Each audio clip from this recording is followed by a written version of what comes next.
Alright, calm yourselves.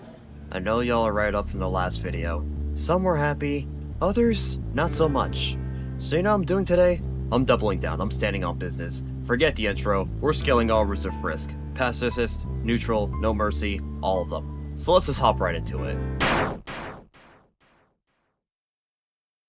Actually, before I continue, I want to bring something up real quick. Yeah, so, that was an L take on my end. Y'all can throw your tomatoes at me now, it's justified. Alright, we're already drifting off topic.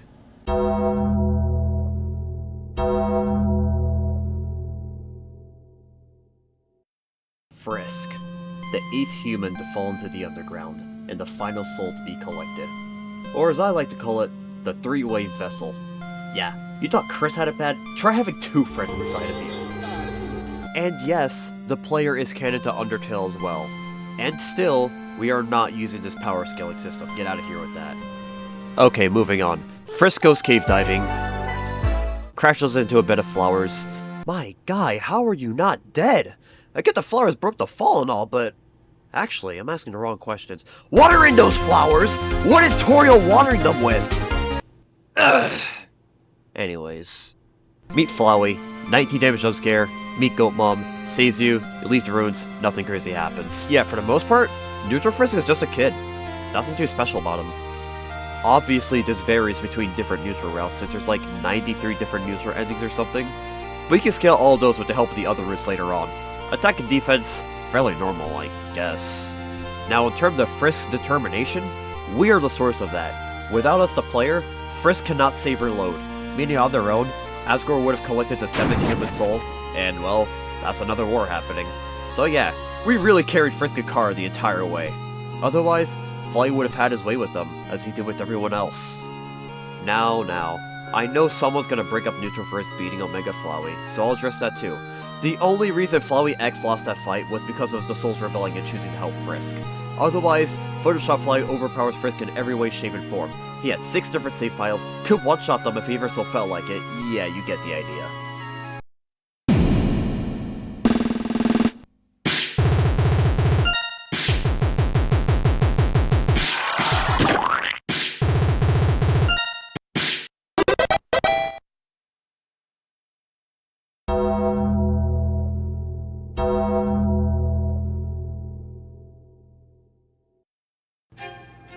Your friends are trapped by this evil flower. This is the man who took control of our 6 different save menus, was literally unbeatable, now has our friends hostage. Cheering us on, we begin to replenish our HP out of sheer determination, before the flower begins to absorb the souls of all of our friends, and becomes a god. Our determination rivaling said god, as he has not yet attained total control yet. In this fight, we can reduce the amount of damage we take, as well as wish for more HP. And if that wasn't enough, we literally cannot die, as any attempt to kill us will simply refuse our soul. We are the embodiment of endurance and determination here, from resisting death itself to resisting literal timeline erasure. Need I say more? You are literally broken, the literal physical embodiment of plot armor. Nothing will or can kill you. Not even this insta-kill beam could. Yes, insta-kill. That attack is a one-shot, and we take that from an infinite being! Need I say more? Right, okay. So, I almost skipped attack and defense entirely. In terms of combat, Pacifist Frisk is still the same as Neutral Frisk, but because this root of Frisk has no intention of hurting people, the best they can do is 1 damage. Yes, I know Frisk purposely holds back refraining from fighting. Defense is carried through determination. Absolutely broken.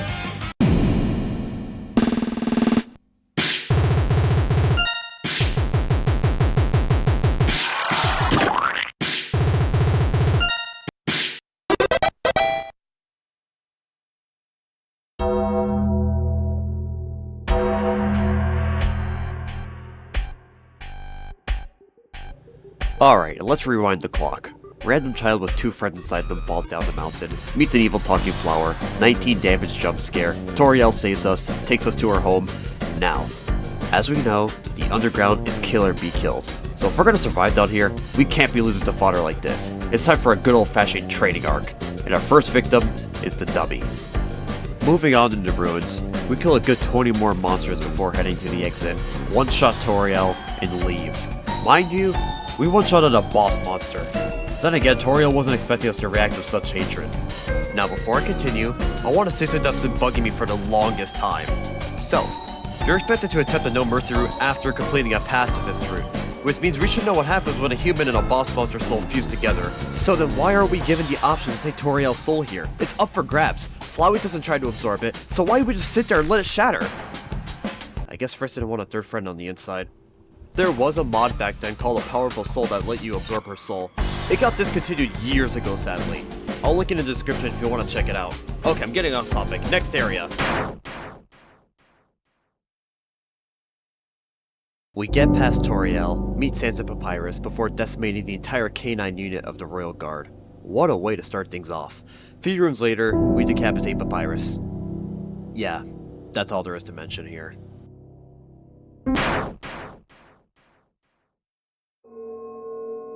There isn't too much to mention here. We beat up this buff mermaid man with this turtle, this weird lump of jelly, and Temmie. Say, Kara, these are your friends, right? So why are you giving us advice on our No Mercy route? I thought you wanted to free them, not kill them. 16 homicides later, and we're out to murk this poor armless child. Until... with a single hit, Undyne is split in half. In her final moments, she laments in her weakness, apologizing to the people she loves and cares about, before drawing her final breath.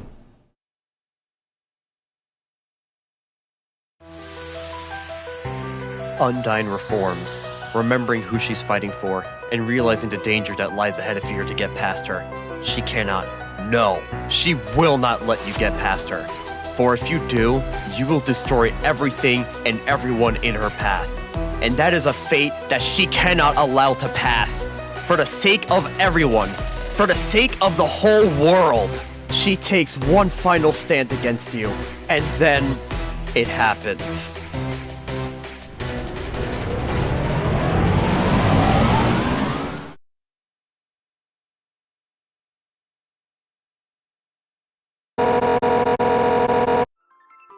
Undyne the Undying emerges, and the ultimate battle of good versus evil commences.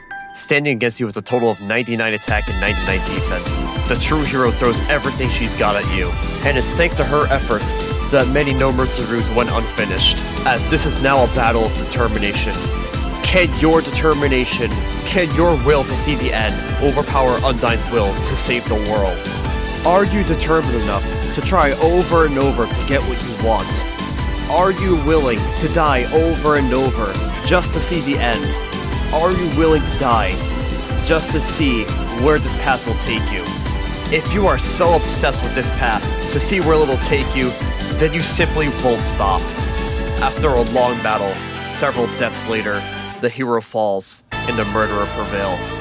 With monsterkind having lost its true hero, the murderer progresses.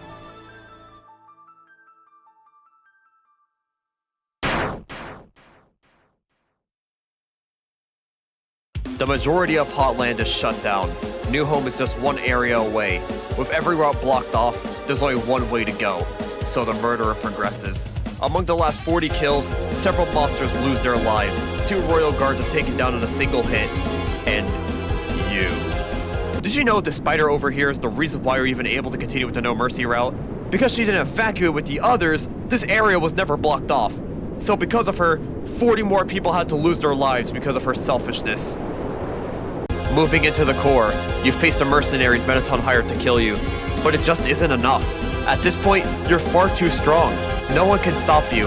After killing the last mercenary, you make your way to the arena, where you face Mettaton before he reveals to you his true form. Mettaton Neo blocks the way, with a total of 90 attack and 9 defense. With a single strike, he's taken down. Mind you, Mettaton's physical form is a robot. You attack with full force here, and with a single strike, you destroyed him. And it isn't like the neutral route where if you kill him, his body's still there. No, everything about him is just gone. He isn't like other monsters that dust when they die. He still retains his physical durability as a robot. And the fact that we destroyed him, and did like what, 900,000 damage to him? This kid is cracked! All I have to say is, Andy Cross has probably the most canonically accurate presentation of a No Mercy route Frisk. My goat is cracked. With MonsterKind's greatest celebrity destroyed, we move into new home. The fallen child is now level 19, just one more before reaching the absolute. With our high level, the other entity makes their presence known to us. As Flowey tells us about his story, we take the real knife and lock it. Fun fact, the Japanese localized version of Undertale says you took back the locket. Anyways, you make your way back home, to the castle. Eventually, Flowey realizes how much of a threat you actually are and begins to shake in fear. Personally, I'd be scared too. After seeing what this kid's done, I don't blame him. As the fallen child makes her way through the last corridor, a familiar face greets us. You know what time it is. The most difficult part of our journey is here. The final battle is here at last, and it's against the weakest enemy. One attack, one defense. Despite his stats, he still has the power to take everything we've given everyone else and give it right back to us in the form of karma.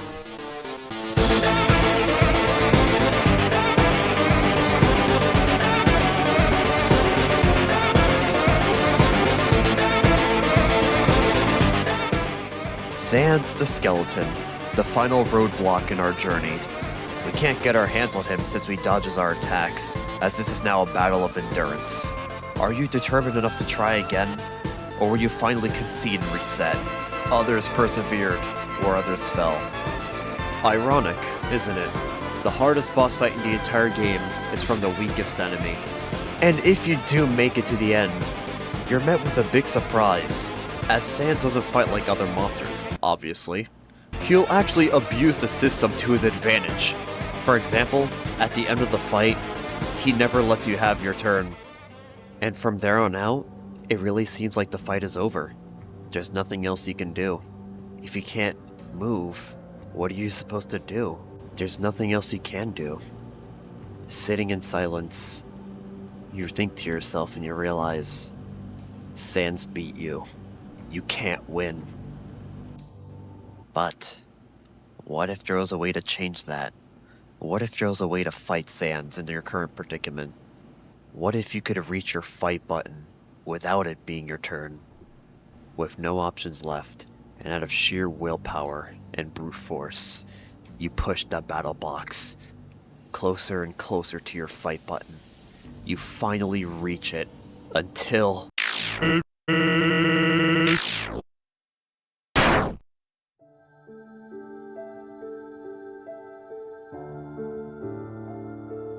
Sans the Skeleton falls, and the remaining 49,000 EXP is added to our stats, pushing us to level 20, the Absolute. We now make our way to the throne room. The king awaits. Asgore Dreamer, the king of all monsters. He offers you some tea.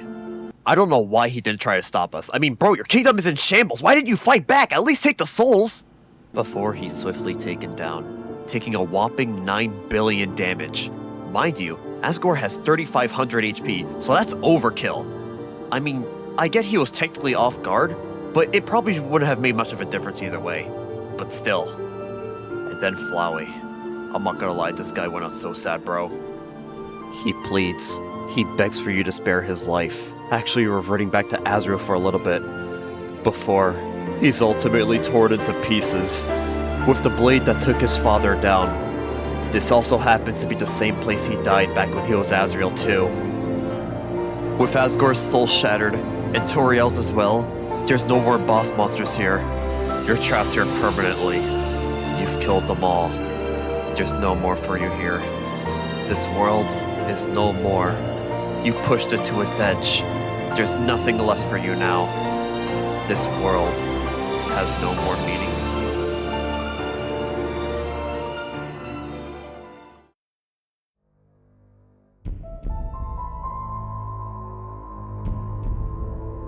With this final act of violence, the entity shows themselves. The real fallen child appears before us. Our relentless drive for power, our human soul, our determination has awakened them from death, now realizing the purpose of their revival. they offer us an opportunity to erase what's left of this world, and to move on to the next. Your answer doesn't matter.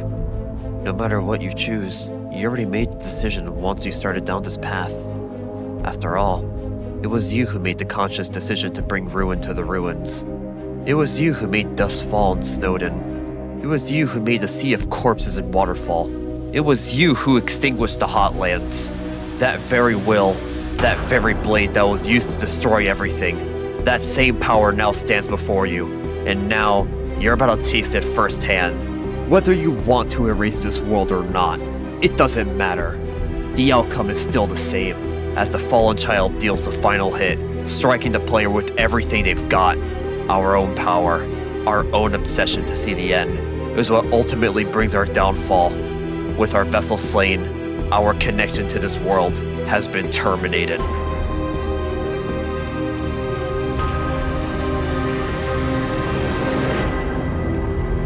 This is the extent of our powers in the No Mercy route. Just absolute destruction. It's scary how determination can be used in Undertale. It can be used as a shield to protect your friends from the most powerful beings, or a deadly blade that instills dread to those who face it. And the worst part is, remember how you and Frisk are not the same person? This means they have to suffer the consequences for your actions.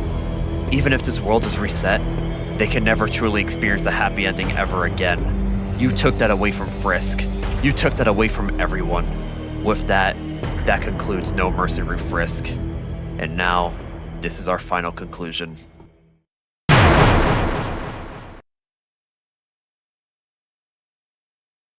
Alright, time to wrap this up. The final conclusion. Neutral Frisk? He's just a kid, dude. Nothing too crazy about him. Passive Frisk? The immovable object. Can and will defend all attacks. No Mercy Frisk? The unstoppable force whose thirst for power cannot be quenched. In terms of attack, No Mercy Frisk easily takes this. In terms of defense, also No Mercy Frisk. In terms of determination, give it up for Pacifist Frisk.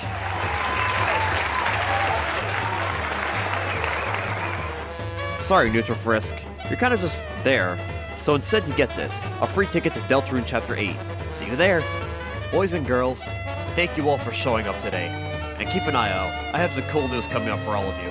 So take care, alright?